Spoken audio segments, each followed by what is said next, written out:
C'est en présence de l'administration et le personnel que ce mardi 18 novembre 2025 a permis à l'Agence nationale des infrastructures numériques et des fréquences ANIF de vibrer au rythme de la campagne de sensibilisation au cancer masculin et prévention en collaboration avec le Dr Justin Badjinga Zamba du ministère de la Santé. La prostate, c'est un organe qui est situé en dessous de la vessie, qui s'avère qu'à partir de l'âge de 30-35 ans, la prostate va commencer à grossir. On appelle ça l'hypertrophie, c'est comme les femmes pour le mieux. En revanche, chez certains hommes qui ont des facteurs de prédisposition pour faire le cancer de la prostate, ils vont se retrouver avec une prostate qui va avoir des cellules qui vont se multiplier de manière anarchique. Cette multiplication de manière anarchique va faire en sorte qu'on va avoir des cellules qui sont des cellules cancéreuses.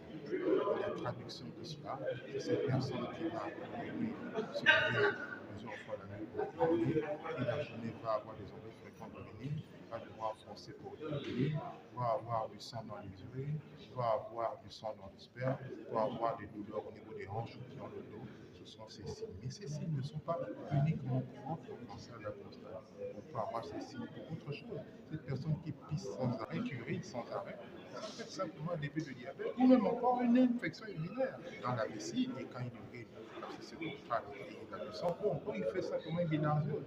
Cette personne qui se retrouve avec du sang dans le sperme, donc l'hémospermie, ou on peut le cancer de la prostate, mais ça arrive chez ces gens, ces hommes qui ont eu des infections urinaires qui n'ont pas été bien traitées, ils se retrouvent avec du sang au moment de l'éjaculation. Tout ceci pour dire que, messieurs, lorsqu'il y a quelque chose qui ne se déroule pas bien dans votre organisme, je vous demande de vous rapprocher d'un médecin pour pouvoir creuser, chercher, savoir ce qui se passe et puis une étiquette à cette année. Vous savez, l'homme est un complexe biopsychosocial.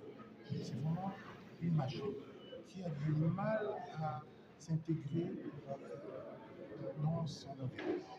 Et cet homme qui est gêné de savoir qu'il va aller chez un médecin parce qu'on lui a dit qu'il a un touché mental, il va être freiné. Et moi, je dis ceci.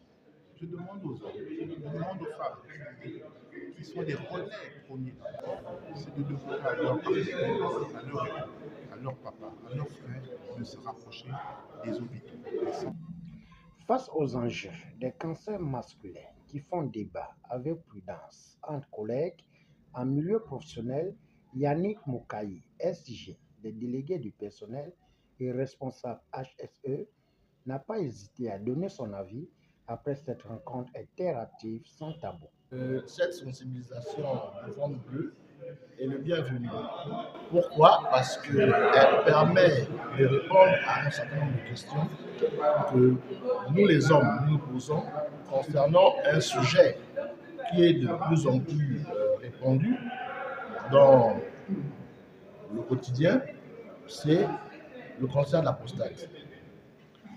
Le cancer de la prostate touche principalement les hommes et à partir d'un certain âge, il est recommandé de faire un dépistage pour savoir quel est son état de santé afin de prendre les mesures correctives au cas où il s'avérait que un homme soit victime de ou bien atteint par cette pathologie. Donc cette séance de sensibilisation a permis de nous édifier. On a eu des cas qui nous ont été exposés avec une présentation en diapositive et je pense que l'ensemble du personnel ressort de cette séance de sensibilisation très édifié. C'est quelque chose qu'il faut répéter et je tiens quand même à signaler qu'elle vient à la suite de ce qui a déjà été fait le mois dernier concernant Octobre Rose. Notons que cette campagne encourage le dépistage précoce pour les hommes de 40 ans à 45 ans des cancers de prostate, testicules et de la verge. Au finish, c'est dans une ambiance conviviale et fraternelle que certains agents de la NIF ont décidé de se rendre dans les centres pour se faire dépister pour combattre enfin les cancers masculins.